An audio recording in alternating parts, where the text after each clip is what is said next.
नमस्कार, स्वागत है आपका बिहार समाचार में। बिहार की गर्मागर्म और बड़ी खबरों पर बात करेंगे आज के इस वीडियो में। खास करके ये वीडियो गरीबों के लिए खास है। तो आज के इस वीडियो में बात करने से पहले आपसे एक छोटी सी अनुरोध है, कृपया वीडियो को एक प्यारा सा लाइक अवश्य कर दीजिएगा। आपका लाइक करना ही हमारी मेहनत का फल होता है।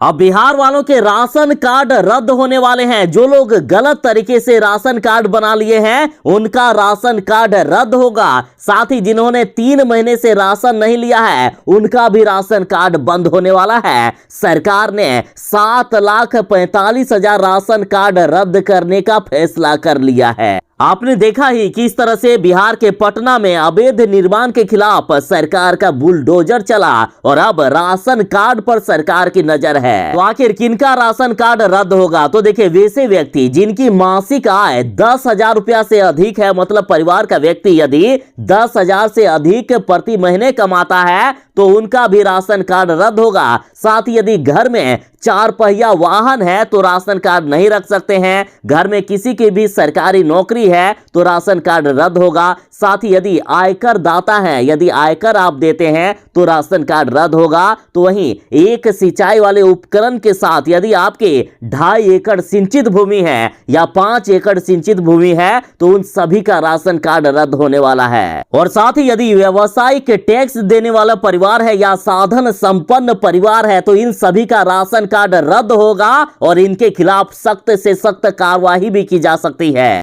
टोटल 7,45,000 से भी ज्यादा राशन कार्ड रद्द होने वाले हैं। साथ ही सरकार ने यह भी कहा है कि बिहार के सभी 38 जिलों में अब जांच किया जाएगा राशन कार्ड का कि कौन कौन गलत तरीके से राशन कार्ड बनाए हैं। साथ ही वैसे राशन कार्ड धारी जो पिछले लगातार 3 महीने से राशन नहीं ले रहे हैं उनका भी राशन कार्ड रद्द करने का प्रावधान है। और इतना ही नहीं, जिन लोगों ने गलत तरीके से बीपीएल कार्ड बना रखा है तो बीपीएल कार्ड भी रद्द होगा। और गलत तरीके से जिन लोगों ने बनाया है उनके खिलाफ सख्त कार्रवाई की जा सकती है।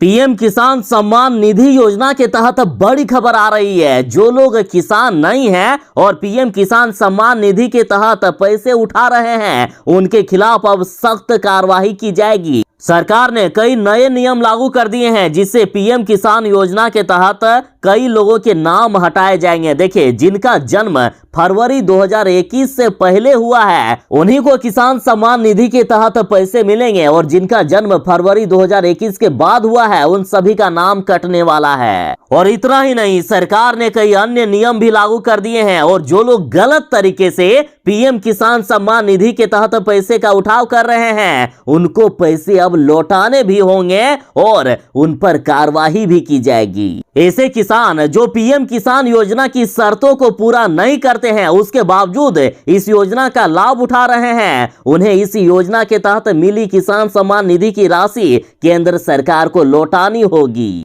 बता दें कि किसान सम्मान निधि के तहत सरकार हर 4 महीने में किसानों को 2,000 रुपए देती है। एक साल में 6,000 किसानों को मिलते हैं ताकि किसान अपने फसल को लेकर खरीदारी कर सके या अन्य कुछ सहायता मिल सके किसानों को। और पिछली बार 11वीं किस्त की राशि सभी किसानों के खाते में भेज दिया गया था और इस बार केंद्र सरकार 12वें किस्त की राशि किसानों को देगी। लेकिन कई किसानों को इस बार 12वें किस्त की राशि नहीं मिलने वाली है। देखिए, जो लोग अभी तक ई-केवाईसी नहीं कराए हैं उनको 12वें किस्त की राशि नहीं मिलेगी और 31 जुलाई तक ई-केवाईसी करने का लास्ट डेट रखा गया है। आप जरूर ही केवाईसी करवा लीजिएगा, नहीं तो नहीं मिलेंगे 12वें किस्त की राशि। बिहार में आज मेघ गर्जन के साथ भारी बारिश की चेतावनी दे दी गई है। देखिए, बिहार के अधिकांश जिलों में आज भयानक बारिश को लेकर मौसम विभाग ने सख्त चेतावनी जारी कर दी है। और इतना ही नहीं, मौसम विभाग का कहना है कि बिहार में अगले 72 घंटों तक सभी 38 जिलों में भारी बारिश हो सकती है। साथ ही लगातार बिहार में वज्रपात से लोगों की मौत हो रही है। लगातार आसमान से सीधा मौत बरस रहा है बिहार में और आज भी बिहार के अधिकांश जिलों में बारिश और वज्रपात को लेकर लोगों को सावधान किया गया है। साथ ही मुख्यमंत्री नीतीश कुमार जी ने भी लोगों से अपील की है कि जब मौसम खराब दिखे और जरूरी काम ना हो तब तक घर से बाहर ना निकले।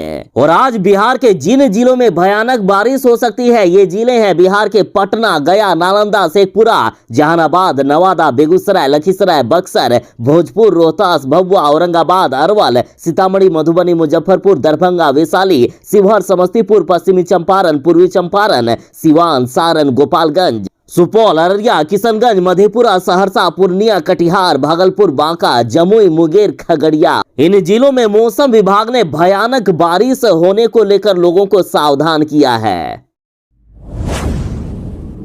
बिहार में नदियों का कहर जारी है। लगातार बिहार की नदियां बिहार में तबाही मचा रही है, या यूं कहिए कि नदियों का विनाश लीला शुरू हो गया है। लगातार किसानों की जमीन, लोगों के घर द्वार नदी में समा जा रहे हैं। कटिहार की ये तस्वीर देखिए, कटिहार के आमदाबाद में कटाव से किस तरह से ग्रामीण परेशान है। कितने लोगों के घर नदी में समा गए, गिनती भी नहीं है। गंगा नदी भी कटाव कर रही है। कुर्सेला में देखिए किस तरह से गंगा नदी कटाव कर रही है। लगातार खेतों को, जमीनों को नदी अब लीलने लगी है। और इधर पूर्णिया के आमोर के रसेली गांव में परमान नदी का भीषण कटाव जारी है। 20 से अधिक परिवार के घर नदी में समा चुके हैं। बताइए कि आमोर के रसोली गांव में परमान नदी अब लोगों के घर तक आ गया है। अब इन लोगों का जो आपको तस्वीर में घर दिख रहा है, क्या बच पाएगा?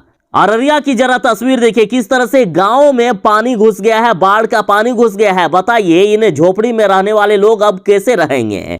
और सबसे ज्यादा गरीबों को परेशानी हुई है। देखिए गरीबों के झोपड़ी में 2 से 3 फीट तक पानी बह रहा है। बगहा की ये तस्वीर देखिए, किस तरह से जुगाड़ में जिंदगी चल रही है। बस एक चौकी है, चौकी में बाल बच्चे भी रह रहे हैं और बस्का को काट कर इसे चूल्हा बनाया गया है ताकि किसी तरह से बच्चों का पेट भरा जा सके। देखिए किस तरह से गरीबों की झोपड़ियां डूब गए हैं। लोग किसी तरह से मचान बनाकर रह रहे हैं, क्योंकि घरों में तो 2-3 फीट पानी बह रहा है, तो ऊपर में खटिया को भी बांधकर मचान बनाए हुए हैं। देखिए गरीबों की झोपड़ियों में किस तरह से घुटने भर से भी ज्यादा पानी बह रहा है। पीने के पानी के लिए भी तरसना पड़ रहा है कई जिलों के गरीबों को। क्या करेंगे, बच्चे पानी में ही रह रहे हैं और लगातार बीमार हो रहे हैं। नेपाल में बारिश रुकने का नाम नहीं ले रहा है। लगातार बिहार में नेपाल द्वारा पानी छोड़े जाने के कारण नदियां तबाही मचा रही है। खास करके कोसी, महानंदा और कमला बलान नदी अभी खतरे के निशान से काफी ऊपर बह रही है। कोसी का पानी अब नए जगहों में प्रवेश कर चुका है। कोसी नदी अब सहरसा, खगड़िया और भागलपुर में भी तबाही मचाने लगी है। तो वहीं गंगा के अलावा गंडक, बूढ़ी गंडक, अधवारा, बागमती का जलस्तर भी तेजी से बढ़ रहा है।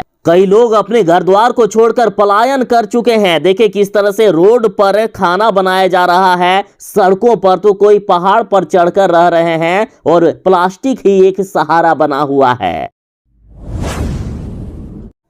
लालू यादव ने सीढ़ी से गिरकर अपनी हड्डी तोड़ लिए हैं और इधर अस्पताल में उनका इलाज चला। अभी लालू यादव को डिस्चार्ज कर दिया गया है। और इसी बीच बड़ी खबर आ रही है कि लालू यादव का हाल जानने जीतनराम मांझी पहुंचे और तेजस्वी यादव से लंबी बात हुई है जीतनराम मांझी की। और जिस तरह से बिहार की सियासत में गर्माहट दिख रही है, तो उससे अब संकेत लगाए जा रहे हैं कि कहीं जीतनराम मांझी भी राजद के साथ ना आ जाए। देखिए लालू यादव की कंधे की हड्डी टूट गई है। उसके बाद लालू यादव को पारस हॉस्पिटल में एडमिट कराया गया था, जहां जीतनराम मांझी उनसे मिलने गए थे। और अस्पताल पहुंचते ही जीतनराम मांझी का आरजेडी के कई नेताओं ने स्वागत किया है। नेता प्रतिपक्ष तेजस्वी यादव खुद पारस अस्पताल में मौजूद थे और इस दौरान दोनों ही नेताओं की लंबी बातचीत हुई। और बात करें तेजस्वी यादव की सरकार बनाने की, तो बस एक कदम ही दूर है तेजस्वी यादव बिहार में मुख्यमंत्री बनने के लिए। बस और 6 से 7 विधायक तेजस्वी यादव के साथ आ जाए तो तेजस्वी यादव बिहार के मुख्यमंत्री बन सकते हैं। और जैसे कि जीतनराम मांझी के पास 4 विधायक हैं, तो जीतनराम मांझी की पार्टी पर राजद ने पैनी नजर बनाकर रखी हुई है।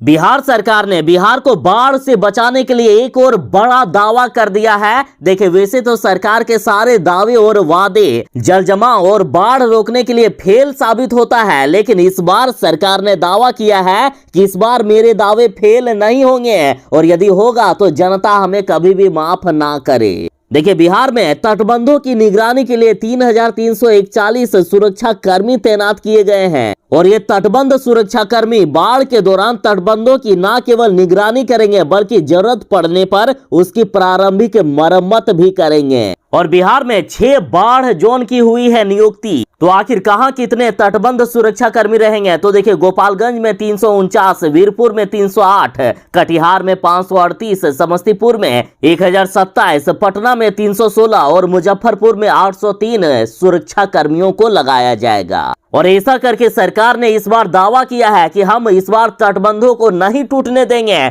तटबंध टूटने की स्थिति यदि होगी तो उससे पहले मरम्मत कर लिया जाएगा। इस बार बिहार के किसी भी जिले को नहीं डूबने दिया जाएगा। अब देखना यह है कि आखिर इस बार सरकार के दावे में कितना दम है। बिहार में बाढ़ ने तबाही मचा दिया है। लोगों में हाहाकार मचा हुआ है। बिहार की एक नहीं बल्कि कई जिलों में लोग त्राहिमाम कर रहे हैं। सीमांचल में कोसी और उसकी सहायक नदियों ने तांडव मचा रखा है। मुजफ्फरपुर में भी बागमती और गंडक नदी उफान पर है। महानंदा और परमान नदी का कहर पूर्णिया पर टूटा हुआ है तो सहरसा और सुपौल में कोसी नदी ने कहर बरपा रखा है। जरा आप ईटीवी भारत का ये रिपोर्ट देखिए। बगहा से तस्वीर दिखाई जा रही है। देख लीजिए किस तरह से बगहा में नदियां तबाही मचा रही है। गंडक बराज से लाखों क्यूसेक पानी छोड़ा गया जिससे बगहा में बाढ़ ने तबाही मचा दी है। सबसे पहले बगहा में ही बाढ़ तबाही मचाती है। चलिए अब पश्चिमी चंपारण से पूर्वी चंपारण की ओर रुख करते हैं। तो देखिए, मोतिहारी में लोग किस तरह से बाढ़ से परेशान हैं। आप इस तस्वीर में देख सकते हैं कि लगातार लोगों का पलायन जारी है। पूरे परिवार के साथ देखिए किस तरह से ऊंचे स्थानों पर लोग जा रहे हैं। कई लोगों के गांव घर सब डूब गए हैं। अररिया जिले का हाल तो सबसे खराब है। अररिया जिले में भीषण तबाही आई है। लगातार किसानों के खेतों में कटाव हो रहा है। लोगों के घर द्वार नदी में समा जा रहे हैं। यहाँ के ग्रामीण इलाका तो छोड़िए, शहरी इलाकों में पानी घुस गया है। लोगों की जिंदगी यहाँ नर्क सी बन गई है। लोग कह रहे हैं कि कमाई का कोई जरिया नहीं है। बच्चों की पढ़ाई लिखाई सब कुछ चौपट हो गया है। किसी तरह से नर्क भरी जिंदगी हम लोग जी रहे हैं। अब जरा पूर्णिया जिले की ये तस्वीर देखिए किस तरह से बाढ़ ने तबाही मचाई है। देखिए, चूल्हों तक को नहीं छोड़ा गया है। चूल्हे भी अब डूब गए हैं। तो बताइए खाना कैसे बनेगा। चापाकल डूब गया है। सड़कों पर नदियों जैसा पानी बह रहा है। आवागमन पूरी तरह से बाधित है। शहरों से संपर्क टूट गया है। किसी तरह से लोग बस जी रहे हैं। चाहे सुपौल हो या अन्य कई जिले, हर जगह तबाही का मंजर है।